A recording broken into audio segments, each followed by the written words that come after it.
was sort of taking you over. That's right, and it can be embarrassing because, I mean, I've been in loads of places where I've just broke out with George, and people look at you funny, you know, they think, oh. You can't control it then, David? No. It's. I've tried not to, you know. I thought I might be normal one day. And it's ever so funny to explain, really, you know. I just plays records every day of the week and can't get away.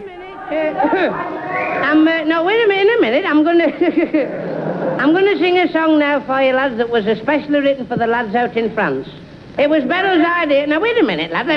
I can't tell if you're talking back to me, can I? Now, Beryl wrote it, and I'm going to sing it to you for you. First start.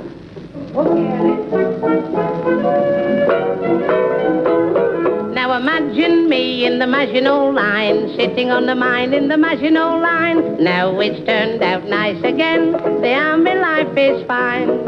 French girls make a fuss of me. I'm not French as you can see, but I know what they mean when they say wee wee down on the Maginot Line. That's your favourite then, is it, David? It is, yeah. I can laugh at that I've sing that every day of the week when I'm at home. I tell you, it really gets me in stitches. Just the lyrics, like, you know, but I've changed. I put an extra couple in, actually, but... Down nice again, the army life is fine. With me we have to chase, but my guns got out of place. I went and shot the colonel in the face, down on the Maginot Line. Cracker.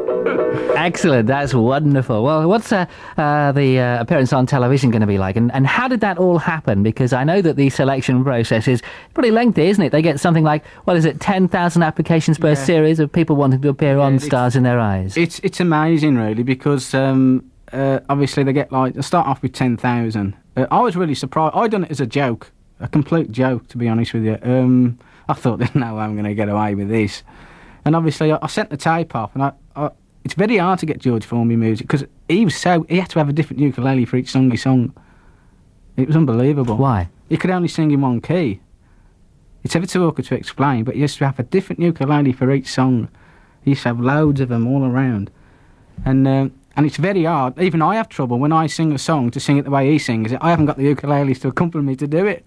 You mean each ukulele is then tuned to a different key? That's right, yeah. It's unbelievable. The man was unbelievable. And he was a brilliant player, and he couldn't read music or write it.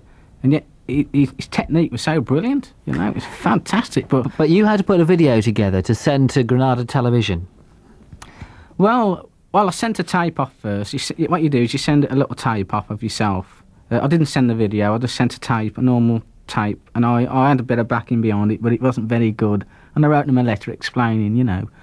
And I thought nothing of it. Anyway, best a bit 2-3 months later, on September the 15th, which was my birthday of all days, I all of a sudden got this phone call saying, "Do you want you've got an audition at the Holiday Inn in Birmingham." You know, and I thought, oh, great, you know, brilliant. And obviously I went down to Birmingham, and I dressed up as George, and for some reason I changed into George. Everywhere I was going up in the lift, I said, it's a bit lifty in here, laddie. You know, I was coming out and everybody was laughing.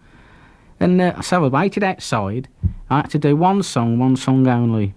And obviously I'd done Leaning on a Lamppost, because it was a number one, obviously, for George. And it was a disaster. It was a disaster. It was absolutely complete disaster, because the chap who was trying to follow me on the piano, he couldn't, because the music's all different, see, from the actual playing what George actually did. Mm-hmm. And so you thought you'd flunked your opportunity? Absolutely. It was unbelievable. Everything was like cocked up, if you could have put it.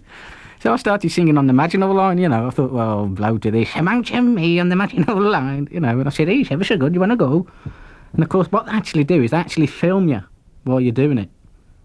And what they do is they put that film with that person who you're taking off when it goes back to the studios. Mm-hmm.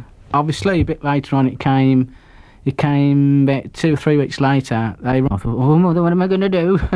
And did they tell you what they wanted you to do to try to, you know, see another side to you that they hadn't seen in Birmingham, perhaps?